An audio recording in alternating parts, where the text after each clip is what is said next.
Hello and welcome back to my channel where we're talking about music, my music rating and reviews, and all of those things in between. Let's get right into it. As you can tell from the title, I'm going to be talking about my music rating criteria and going into more detail about those criteria. If you did watch my 2025 top albums video, I covered what my criteria was, but I did not cover the details surrounding them. And that is what this video is for. I promised, and I'm trying to deliver. To establish a little bit of credibility, I have over 800 albums saved from the last 8 years, which doesn't include the albums I've listened to and then unsaved because I don't want to come back to them. So that would probably push my total albums listened to over 1,000 as a conservative estimate, but unfortunately Spotify doesn't provide those juicy details about my listening history. I have seen a platform like Last.fm that does track a lot of your stats, but I just don't know if they're able to give you stats on your past listening history when you connect it to something like Spotify or Apple Music. So if you have used Last.fm, could you just share your thoughts about that in the comments? And I will definitely consider hopping on that, but I don't want to just do it and it doesn't give me very much detail about my stuff right now. So let's get right into it. I'm going to recover my music criteria and give you those respective weights on that. And then I'll go into more detail about them moving forward. So we have resonance, memorableness at 30% weight, arrangement and cohesion at 25% weight, production and flow at 20% weight, originality and creativity at 15%, and thematics and lyrics at 10%.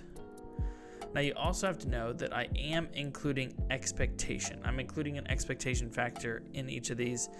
Not officially, but I do think that artists who are just coming onto scene, there really shouldn't be much expectation on, their originality or production or arrangement. But an established artist like, let's say, Olivia Dean comes onto the scene, my expectation for her putting out an album that is very good might be pretty high, and so I'm taking that into consideration when I rate an album on these 5 criteria. First, let's talk about resonance and memorableness, which I have at a 30% weight.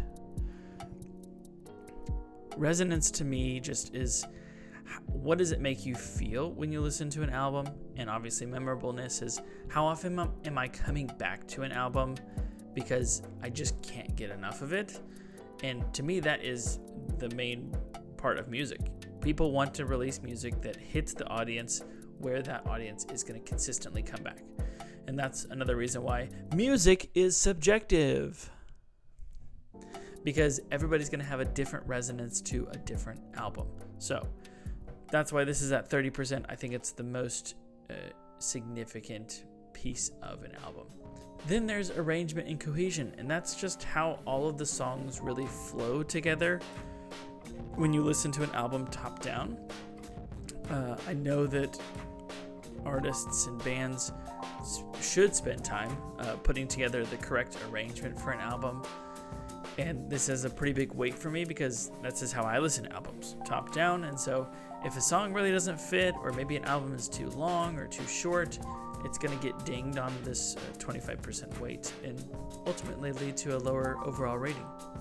Then we have production and flow, and that hits at 20% weight because an album has got to sound good. Obviously, it doesn't have to be overproduced or underproduced, but if the production sounds good and that kind of correlates to some of how you feel about an album, flow is also in there because somebody like Noah Kahan, who has a very unique cadence to his singer-songwriter type of genre, and then you have rappers and how they flow on beats. You've got to be unique on those flows. If you're just doing the same kind of flow over and over again, like DaBaby, that's going to get old and you're not really pushing the boundaries there. That leads right into the next criteria, which is originality and creativity. I have this at 15% because you can have something that is super creative and original, but it sounds awful and it doesn't resonate with your audience. And then you could have something that's not really that creative, but it has such good production, arrangement, and it just is something you want to keep coming back to, and it really just hits that spot on the audience. And so that's why this is a little bit lower than the others, because it doesn't have as much bearing on whether or not the album could have a higher rating, but there is a little bit in there. You gotta try and push the boundaries if you're gonna get a 5 out of 5 on originality. Is gonna add you a couple points maybe in the overall rating. So then finally there's thematics and lyrics, and some people might disagree about this, but to me, I am more of a vibes person on albums that I listen to.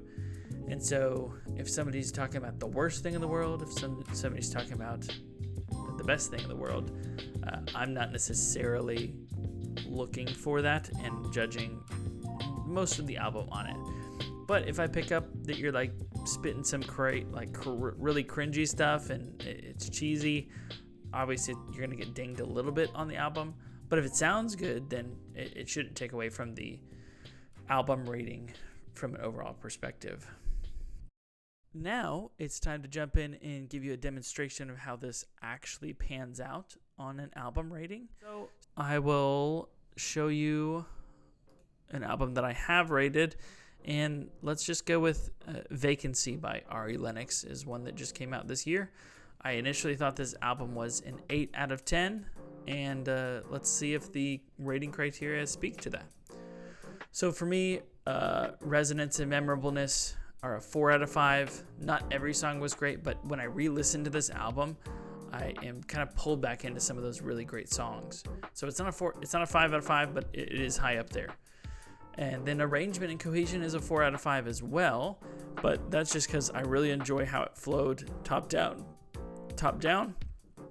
But I do think the album was a couple, like 2 to 3 songs, maybe too long. I think if she trimmed it down a little bit, it could have gotten a perfect rating here.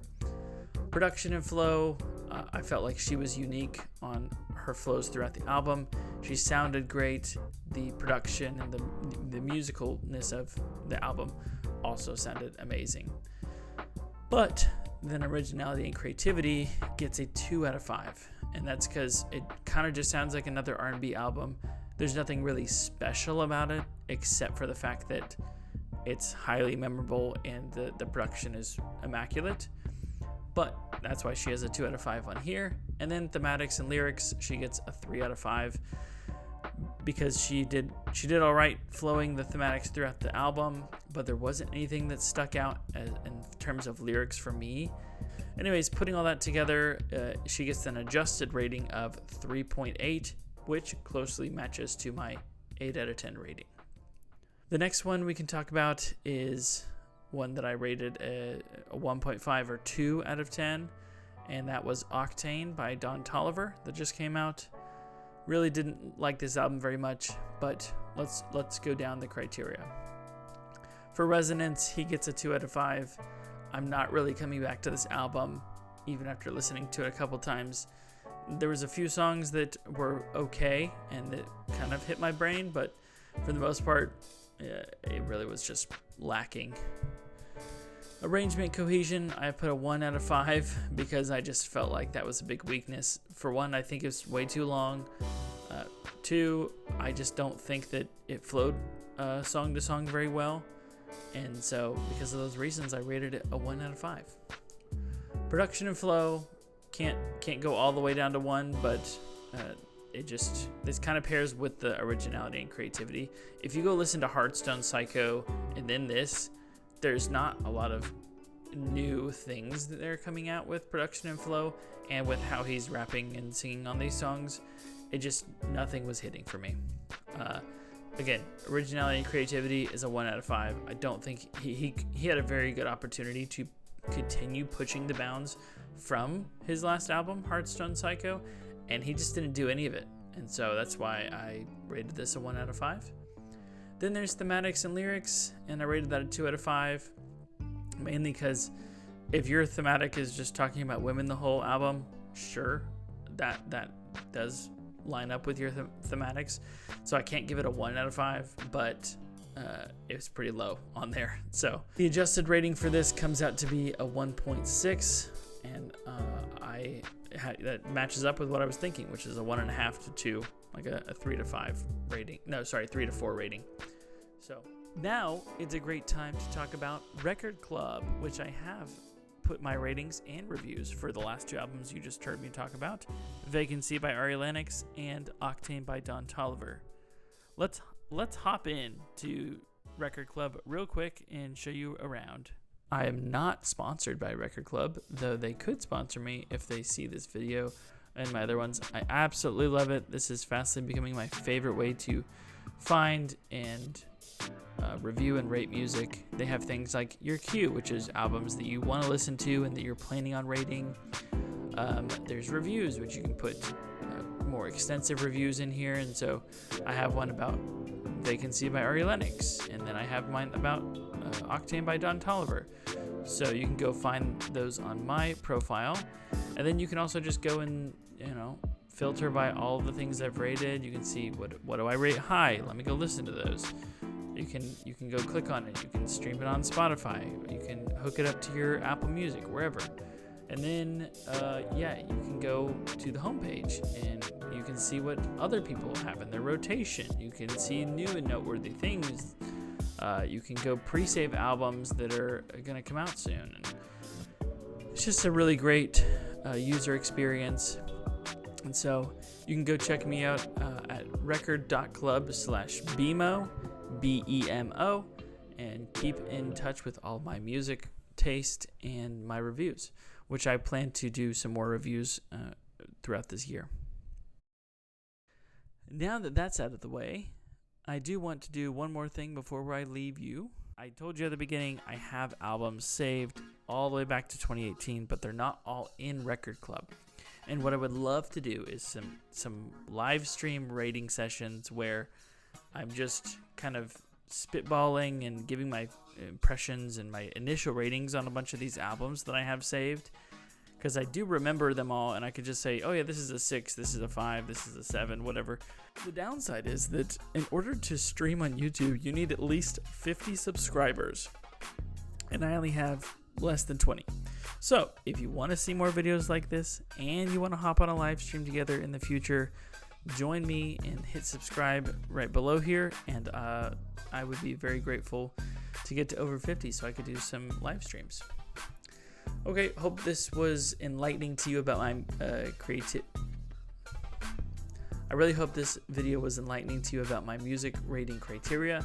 I would love to know about how you rate your music, if you use criteria or if you're only going off of initial thoughts and feelings, but please drop those in the comments, and I will see you next time. Much love.